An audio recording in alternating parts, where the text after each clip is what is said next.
Graças a Deus, boa noite a todos, amém? É muito bom a gente poder estar junto, graças a Deus por esse meio de graça que Deus nos concedeu, o fato de a gente poder estar junto, reunidos como família, só o fato de estarmos juntos, Deus ordena bênção e vida para sempre, amém, queridos? Só o fato de estarmos juntos e Deus se fazer presente aqui, não importando o que a gente está fazendo, mas quem nós somos, Ele está no nosso meio, amém? É isso que a palavra de Deus nos afirma, quão bom e quão suave que os irmãos vivem em união, ali nesse lugar, Deus ordena bênção e vida para sempre, graças a Deus, porque a gente pode junto então, meditar, esse lugar onde a gente dá e recebe, viu? A gente dá e recebe. Não é um lugar só para receber, mas é um lugar para entregar. É um lugar para a gente ministrar da graça que a gente recebe. Amém? Então nós não estamos fazendo curso, nem palestra. Nós somos uma igreja. E o que marca a igreja é uma relação viva. E toda relação é dar, é um entregar e receber. Amém, queridos? Então esse é o momento. Esse é o momento que nós estamos fazendo dessas duas coisas. Dando e recebendo. Nós estamos estudando aí, o Sermão do Monte, no meio do Sermão do Monte, uma pausa para falar um pouco mais especificamente da oração de Cristo, E eu queria só pegar alguns detalhes, assim, algumas características da questão do Sermão do Monte, porque é muito importante esses pensamentos estarem em nós, porque eles afetam totalmente o nosso entendimento, tanto da oração de Cristo como um todo, quanto isso que a gente vai falar hoje, O nosso trecho hoje é um trecho, assim, dos mais significativos, Falar sobre perdão, queridos, acho que não tem nada, a palavrinha que mais diferencia Cristo, o cristianismo, de todo o resto, do que perdão.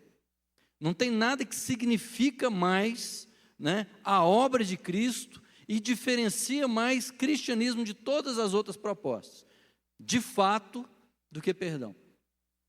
Perdão é único, perdão é singular, lógico que com todas as outras virtudes, mas a forma e como Deus proveu isso é fantástico, é gracioso, é motivador, realmente assim, deixa a gente como aqueles que sonham.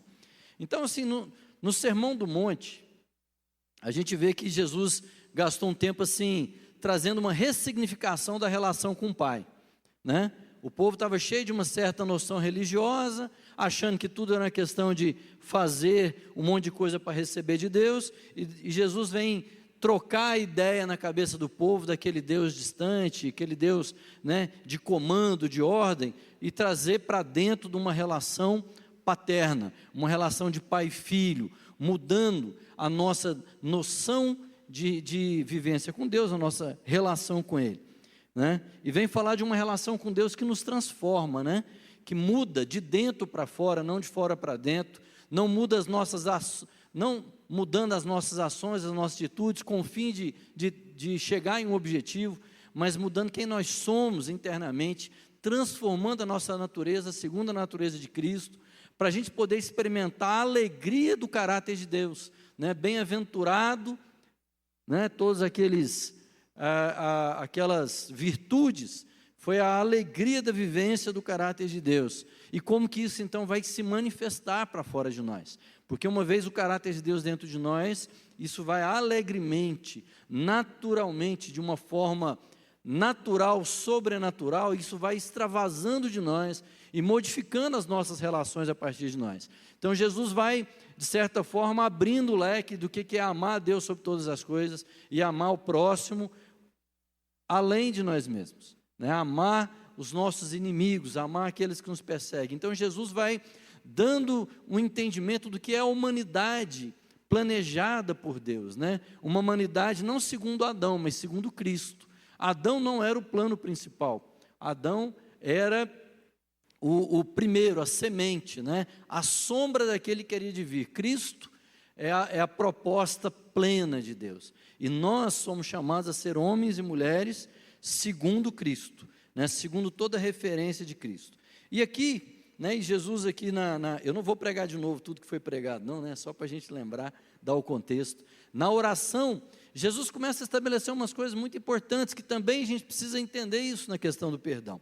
Primeiro, que Jesus nos ensina a orar, e ele já avisa que isso não é uma repetição vazia, né? Não é uma fórmula mágica, não é algo que eu simplesmente vou decorar para ver se eu consigo, como se fosse uma varinha mágica, uma varinha de condão, as palavrinhas certas para acionar o coração de Deus e então obter aquilo que eu quero, né? Jesus fala que não é uma repetição vazia.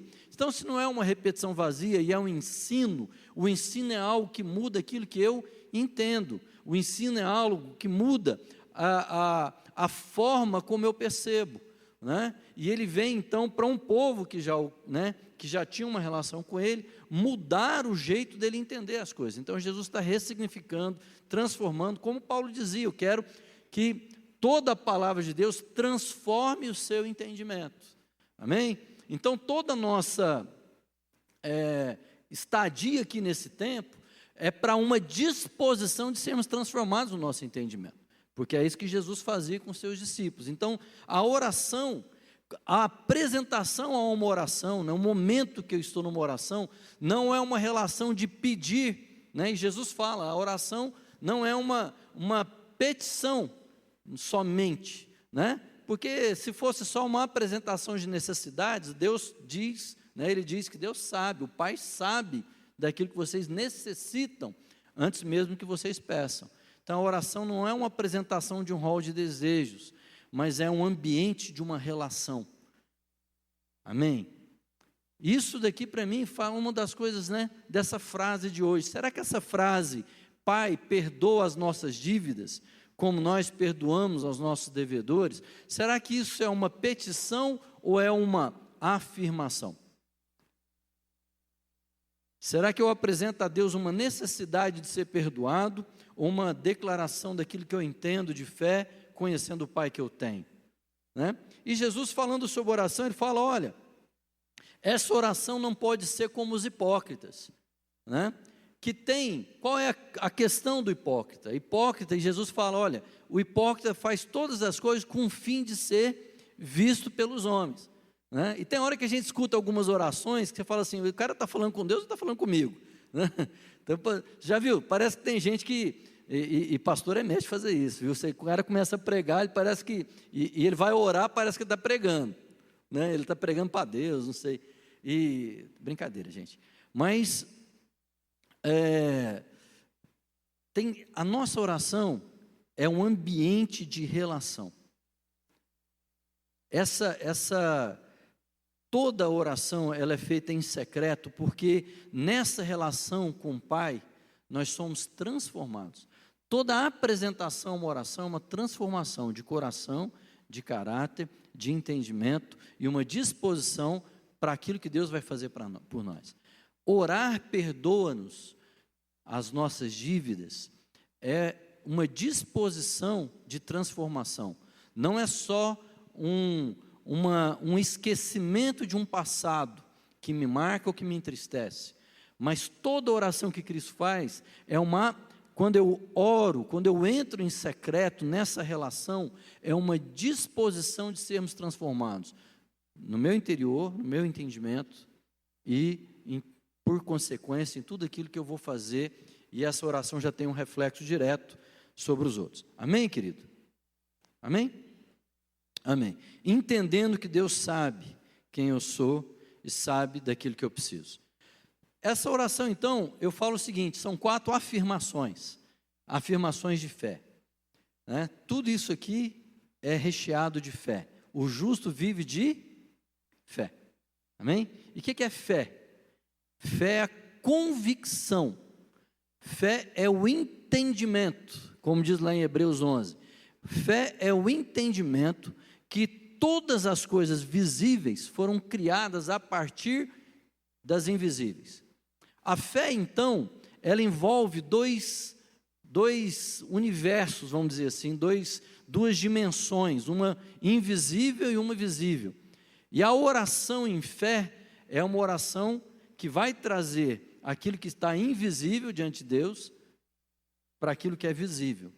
O perdão é a expressão visível de algo que Deus já fez por nós de forma visível há um tempo atrás, uma hora que Ele expressou o seu amor, mas da sua graça invisível. E aí eu vou 4 afirmações desse versículo. Versículo de Mateus 6, versículo 12: perdoa-nos as nossas dívidas, assim como perdoamos aos nossos devedores. Vamos ler isso, não no sentido de uma súplica, vamos ler isso no sentido de uma afirmação. Pai, perdoa-nos as nossas dívidas, como nós perdoamos aos nossos devedores. Pai, o Senhor nos perdoa as nossas dívidas, como perdoamos aos nossos devedores. A nossa oração então e quando eu estiver orando eu tenho que lembrar disso. São 4 afirmações aqui. Primeiro, tudo começa na pessoa de Deus, tudo tem início em Deus, e na certeza de que Deus é um Deus que perdoa. Amém, irmãos? O que vem primeiro? O pedir perdão, o arrepender ou o perdão? Eu peço perdão para ser perdoado, é isso? É porque eu peço perdão. Veja, se eu me apresento de Deus orando, Deus me perdoa, é como se eu estivesse provocando em Deus o ato de perdoar. Eu vou provocar em Deus uma virtude, então Deus vai ter uma ideia, a partir do momento que eu o provoco com a minha oração, e Ele então me perdoará. Paulo diz, lá naquela doxologia, ele fala assim: quem primeiro deu a Ele para que Ele fosse restituído? Jesus Cristo é o alfa e o ômega, é aquele de quem todas as coisas procedem e para quem todas elas convergem. Jesus é o início e o fim de todas as coisas. E a nossa oração, ela tem início na pessoa de Deus, na certeza de que Deus é o Deus que me perdoa. Amém? Eu quero lembrar, para isso, para você entender isso, vamos lembrar vocês conhecem a parábola do filho pródigo, parábola bem conhecida, tal, né? O filho, na verdade, eu chamaria a parábola do pai do filho pródigo, né? Porque a parábola tem mais a ver com o pai do que com o filho, porque assim, ali é para dar referência do pai. O que aconteceu? O filho pediu herança, saiu, fez um monte de bobagem, torrou a herança toda, e no momento do seu pior,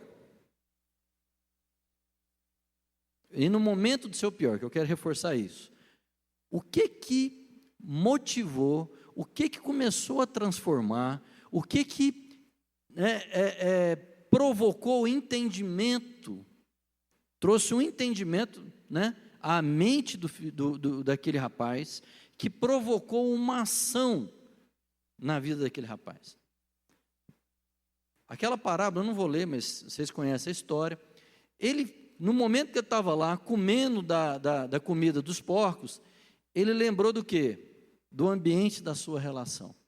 Ele lembrou do seu pai. Ele lembrou da casa do pai. Ele lembrou da presença do pai. Certo? E ele falou assim: lá na casa do meu pai, todo mundo é tratado de forma justa. Até os servos comem bem. Há uma lembrança de tudo aquilo, de quem o pai é. Amém, irmão? E qual é, nesse contexto, quando a gente chega para Deus para falar dos nossos pecados, o que eu tenho que lembrar? Que Deus é um Deus que perdoa. Como é que Ele fez isso, né? Deus se envolveu primeiro pelo meu perdão. Eu não vou falar aqui sobre toda a doutrina da justificação, de entender Deus nos enviando Cristo, e em Cristo todos os nossos pecados foram perdoados. Quando quando Cristo morreu na cruz e Ele foi levantado, o que aconteceu naquele instante? Vocês lembram? Só para a gente lembrar a doutrina, o que acontece? Quando Cristo morre na cruz, e ele é levantado, né, ele é levantado assim, preso, pregado naquela cruz, e ele morre, o que acontece naquele instante? Ele atrai para si o quê? Toda iniquidade. Qual iniquidade?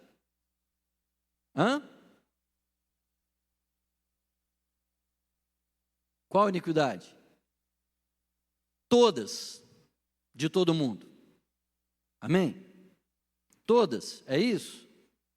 Então, toda iniquidade passada, todo pecado futuro, de qualquer pessoa, foi o quê? Atraída por Cristo, foi colocada, foi lançada, como diz Isaías 53, todos os nossos pecados foram lançados em Cristo, e ali, naquele momento, essa é a nossa crença na fé, a fé reformada diz isso, naquele momento, todos os nossos pecados foram perdoados, amém? Todos os pecados de todo mundo, amém? Os pecados do Alexandre foram perdoados. Os pecados do Alexandre de depois de amanhã foram perdoados, amém? Os meus pecados foram perdoados, amém? Os pecados de Hitler foram perdoados, amém? Amém ou não? Amém ou não? Foram todos ou não foram, queridos? Não precisamos entender. Todos os pecados foram perdoados em Cristo Jesus.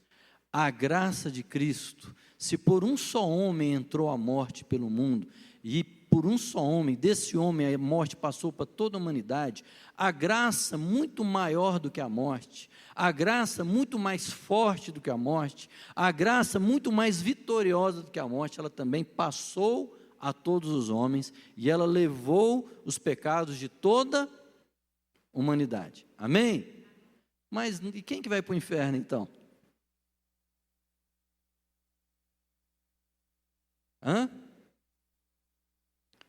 Eu vou deixar, daqui a pouco a gente vai falar.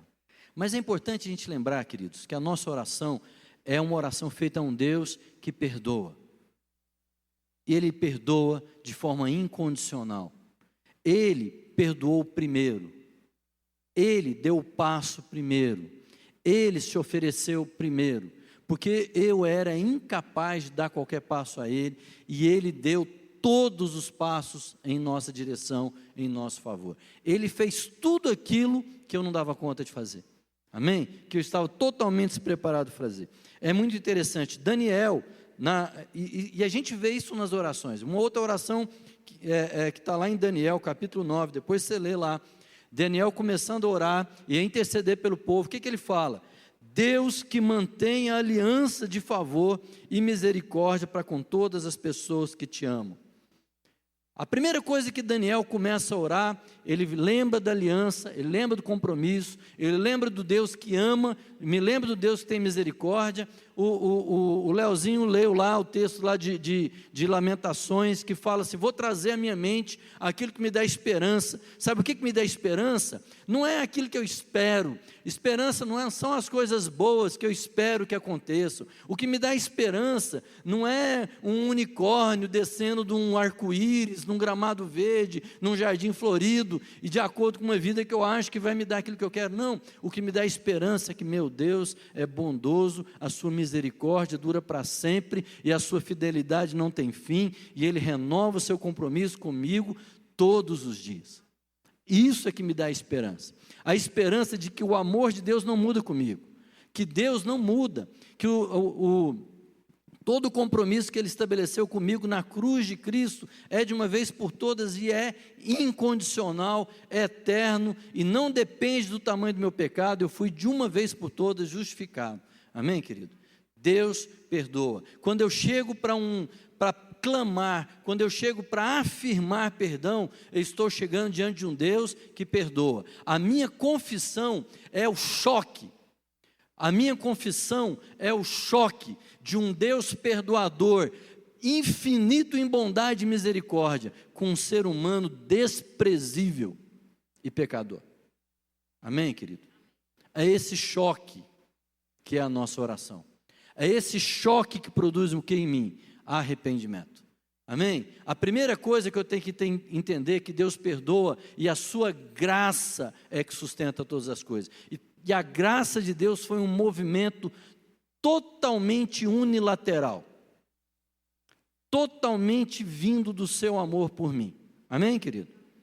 Aleluia. E a segunda, então orar é lembrar que meu Pai é amoroso e rico em perdão. Então o que eu faço? A segunda afirmação que tem aqui, né, Pai perdoa, é que eu sou devedor. Tem uma segunda afirmação, que eu sou devedor. Eu devo, eu tenho dívida, eu tenho uma dívida para cobrar. Existe uma prestação de contas. Quando Jesus vai contar uma parábola do credor incompassivo, falando sobre perdão, ele fala que o reino de Deus é como um rei, que chama os seus servos para uma prestação de contas. Existe uma prestação de contas a ser feita, porque nós devemos. O nosso pecado, a nossa maldade, ela produziu em nós uma dívida, e o salário da nossa dívida, o custo da nossa dívida, a promissória que eu tenho que pagar é o quê? A morte. O salário do pecado é a morte, mas Deus nos deu o dom gratuito da vida em Cristo Jesus. Eu sou devedor. A nossa oração tem que estar profundamente cheia da consciência de que eu sou devedor. Eu não tenho que dar desculpa. Desculpa, minha oração é uma oração de arrependimento, de perdão e não de desculpa. Desculpa é o quê? Tire a minha culpa. Eu não tive culpa, né? Quando eu esbarro em alguém assim e falo assim, desculpa, eu não te vi. Como eu não te vi? Né? Não, eu posso até não ter visto, eu posso ter sido descuidado, mas, meu irmão, perdão, eu fui descuidado. Tem que ter uma coisa diferente, sabe por quê, queridos? A confissão, ela é uma percepção clara de que eu sou um homem desprezível, de que eu sou um homem pequeno. Davi dizia assim, eu sou pobre e necessitado, porém encontrei no Senhor salvação e auxílio para a minha vida. Amém, meu irmão? É o ser mais desprezível do universo, porque cheio de pecado e ausente da glória de Deus, encontrando a graça infinita de Deus que o transforma. Amém? E aí quando encontramos Cristo, e é isso que o perdão vem trazer, a fé é a certeza da graça, de que Deus transformou essa pessoa numa nova criatura, que aquela natureza de pecado em nós foi transformada, agora eu tenho a natureza de Cristo, sou uma nova criatura, e estou pronto para o quê? Viver de acordo com aquilo que Cristo quer que eu viva. E o que é o arrependimento então? É a consciência, é o entendimento que eu devia estar seguindo tudo aquilo que Deus fala porque é bom, e ao invés disso continuo querendo fazer as coisas do meu jeito e da minha vontade. E o arrependimento então é essa consciência de que às vezes aquele ser desprezível que morreu na cruz, de vez em quando ele tenta dar uma de Fred Krueger, né, daqui Sexta-feira 13, aqueles filmes de terror que tenta dar uma levantadinha, de ser né? E você fala assim, fica quieto aí, segue com Cristo, amém? Arrependimento é a consciência de que a nossa carne, a nossa alma, muitas vezes tenta sair da vontade de Deus, e que nós precisamos ser trazidos de volta. Davi, quando ele pecou, ele disse, no íntimo eu reconheço as minhas transgressões, e trago sempre presente o horror do meu pecado. Nós estamos vivendo numa geração, queridos, que não consegue mais se responsabilizar pelos seus pecados, que evita falar dos seus pecados, que quer se auto-justificar e quer dizer assim, a gente está trocando a palavra pecado por um problema. Eu tenho um problema, eu como demais. Eu tenho um problema com a pornografia. Eu tenho um problema de olhar para outras mulheres. Eu tenho um problema de infidelidade. Eu tenho uma doença de... Não, irmãos, isso tem nome, isso é pecado. E Davi diz, eu conheço o horror do meu pecado. Irmãos, o Espírito Santo dentro de nós, vai revelar o horror do meu pecado e vai me fazer ver que essas coisas em mim têm que ser transformadas. Amém? Essas coisas em mim precisam ser transformadas. Mas eu sei que eu vou diante de um Deus que é gracioso e que Ele já me perdoou. Então eu me arrependo não para um perdão que está à minha frente. Eu me arrependo porque tenho consciência do perdão que Deus já me forneceu em Cristo Jesus. Amém, meu irmão? A fé é a convicção daquilo que eu não vejo. É a convicção de que Deus já me perdoou. Então, na hora que eu confesso esse pecado, eu tenho então certeza de que Deus já me perdoou. E Davi diz isso lá no Salmo 51, ele diz assim, e é interessante a confissão de Davi, presta atenção, porque ele fala, depois você lê lá no Salmo 51, ele fala assim, Senhor, eu pequei contra ti somente. Então há uma confissão, há uma verbalização de pecado. Eu não preciso ficar contando os detalhes, mas pecado tem nome. Se você for ver na oração de Daniel, Daniel 9 fala assim, nós pecamos, nós fomos maus, fizemos coisas, e ele vai citando quais são as maldades, as mentiras, o desvio da palavra, os outros deuses que eles tiverem, ele vai citando isso, e ele confessa isso, mas a primeira coisa que ele disse era que Deus é um Deus rico em perdão, e infinito em misericórdia, amém? E aí Davi, quando ele ora, ele fala assim, Senhor, eu pequei contra ti, de forma que serás tido por puro no teu falar e justo no teu julgar. O arrependimento, querido, ele não coloca condições.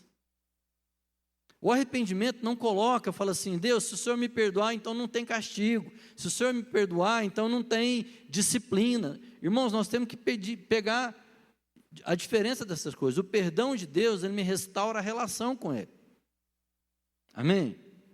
O perdão de Deus me restaura a relação, mas depois, Deus, porque me ama, Ele tem que continuar corrigindo a minha mente. O arrependimento é a disposição de uma transformação de mente.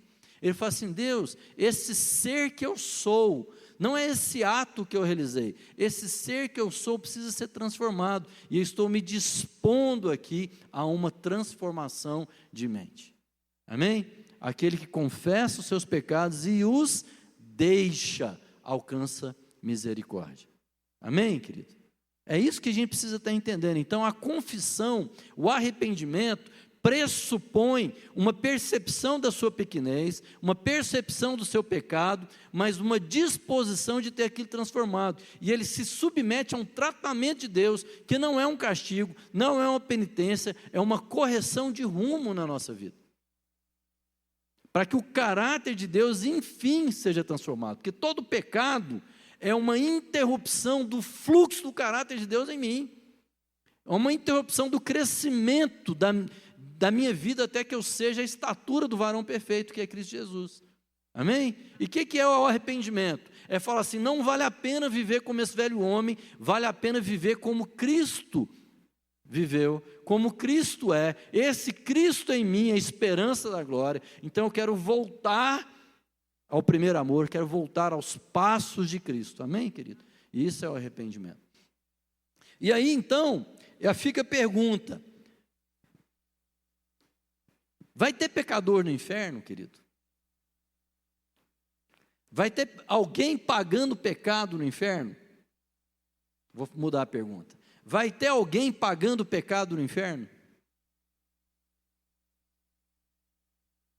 Todo mundo está assim, tem pegadinha. Onde foram pagos todos os pecados? Na cruz de Cristo. Hitler vai para o inferno pagar pecado, querido?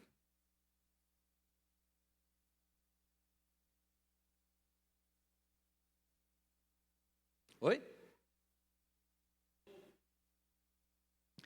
Deixa só isso, ele suicidou. E suicídio, né, lá fala que não entrarão no reino dos céus, não é isso? Então tem toda uma palavra lá, até não só por conta disso, né, mas por conta de toda a covardia que o ato impõe. Mas eu quero só que você entenda o seguinte, Jesus pagou todos os pecados na cruz, de uma vez por todas. Essa é a graça que Ele ofereceu. Aí, A única coisa que eu preciso fazer é tomar a consciência da graça e viver segundo ela.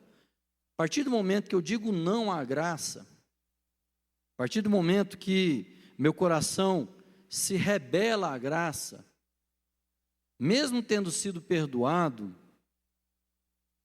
eu me ausento da graça que me foi dada. Então o inferno não vai ter gente pagando pecado. O inferno vai ter um monte de gente rebelde, porque evitou e não quis ouvir a vontade de Deus. O inferno é lugar para rebelde, desalinhado com a vontade do Pai. Estão entendendo, queridos? Porque se tivesse alguém pagando pecado, o inferno seria algum lugar de virtude. Haveria virtude no inferno, afinal é justo que alguém pague pecados, ainda que ele não dê conta de pagar. Aí o cara pode até dizer assim, não, nem que eu fique aqui a eternidade toda, eu devo, eu pago. Só que ele não dá conta de pagar. E pareceria até uma virtude, falou, não, eu vou pagar essa conta. Mas o problema não é a conta, o problema é a não percepção de Cristo, é pisar o sangue de Cristo, né? O sangue da aliança, que nos renovou e que nos restaurou, que nos aproximou de Cristo. Está entendendo? É rejeitar a aliança de Cristo que nos leva para o inferno. O perdão e o arrependimento é a certeza do Deus que me perdoa. E aí ele diz, e é muito importante isso é uma arma muito eficiente contra o pecado. Desculpa, queridos, contra Satanás.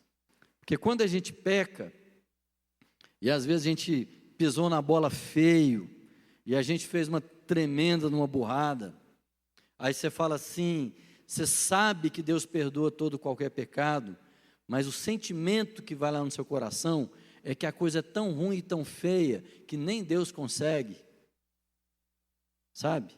E aquele sentimento, e aí a gente tem que lembrar, trazer a nossa consciência de que mesmo que o nosso pecado tenha sido terrível, a oração de Davi é, lava-me e eu ficarei limpo. Amém? Quando Deus me lava, eu fico limpo. E Deus perdoa todo o meu pecado. Amém, querido? Essa foi a segunda afirmação. A terceira afirmação é que então a nossa oração é cheia de confissão, né? Confesso o meu pecado diante de Deus. Mas essa oração também ela afirma que o outro me deve, porque ele fala assim, assim como eu perdoo os meus devedores. Essa oração ela também toma consciência de que tem um monte de gente errando contra mim, e que não deveria me deixar tão indignado. Por que eu fico tão indignado com o pecado dos outros e não fico nada indignado com o meu próprio pecado? Porque essa indignação é tão desbalanceada, né? E Jesus tem que nos chamar a atenção quando ele fala, tira primeiro o cisco do teu olho, para depois falar, né? Tira a trave do seu olho, para depois falar do cisco que está no olho do seu irmão.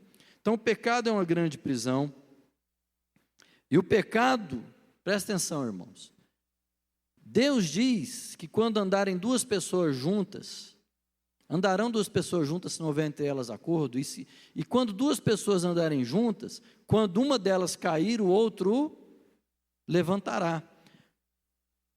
Essa oração nos lembra que nós temos uma relação uns com os outros, uma relação estabelecida da mesma forma que Cristo teve conosco, uma relação de amor, e que quando um cai, o privilégio não é só de ser levantado, o privilégio é do outro de levantar. As pessoas caem perto de mim, elas pecam, e isso gera em mim a oportunidade de eu exercitar com elas uma virtude, que era só de Cristo, que era perdão. E aí eu pego o perdão que eu recebi de Deus, como virtude que está dentro de mim, e a virtude, queridos, e a virtude, toda virtude de Deus, ela tem a multiplicação na sua essência. Toda virtude de Deus, ela é dinâmica. Toda virtude de Deus não é para ser recebida num lago, né, ou no mar, que só recebe água e não dá. Não, toda virtude de Deus, ela é recebida para ser entregue. De graça recebestes, de graça dai. Então, o perdão, eu vou lá para Deus e aprendo o que é perdão, de uma forma incondicional, completa, intensa, né?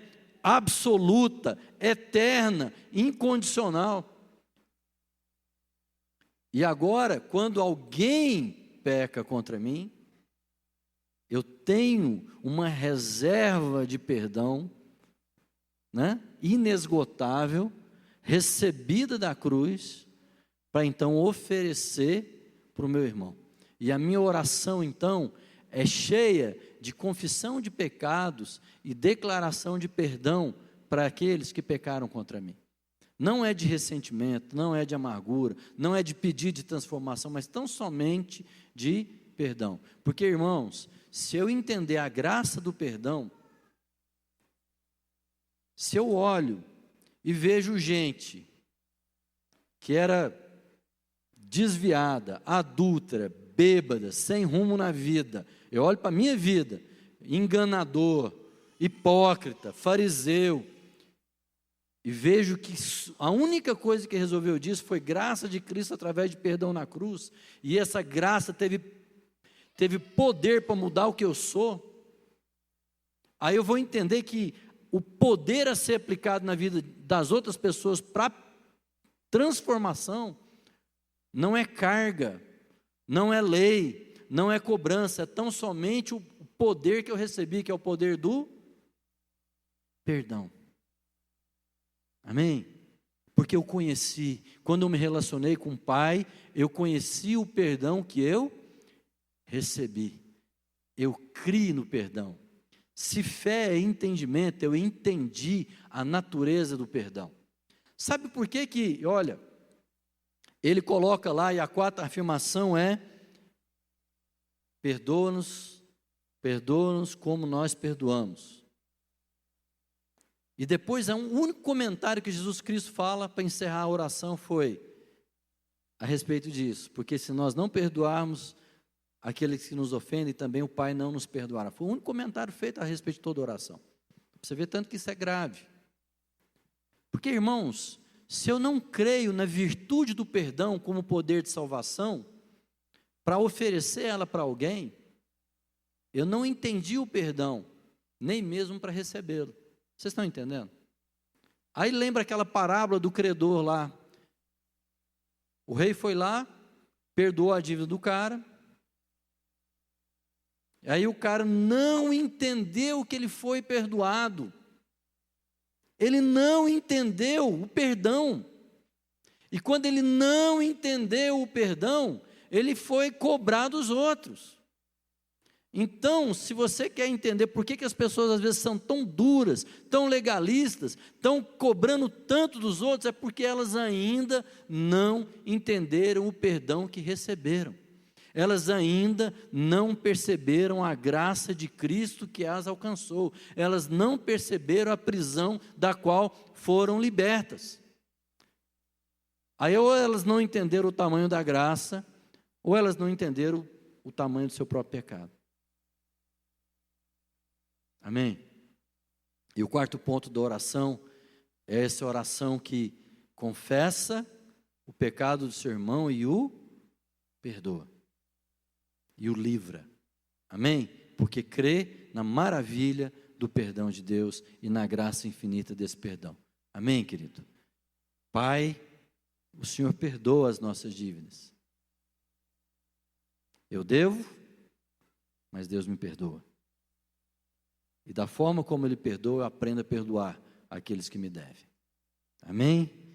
Pai, muito obrigado por essa noite. Obrigado pela graça infinita recebida em Cristo Jesus naquela cruz. Obrigado, ó Pai, porque o Senhor levou sobre si todos os nossos pecados. E nós o reputávamos como aflito, Deus, mas o Senhor se entregou em favor de nós, nos dando, Senhor, entendimento dessa graça, entendimento, ó Pai, de tudo aquilo que nos alcançou. Pai,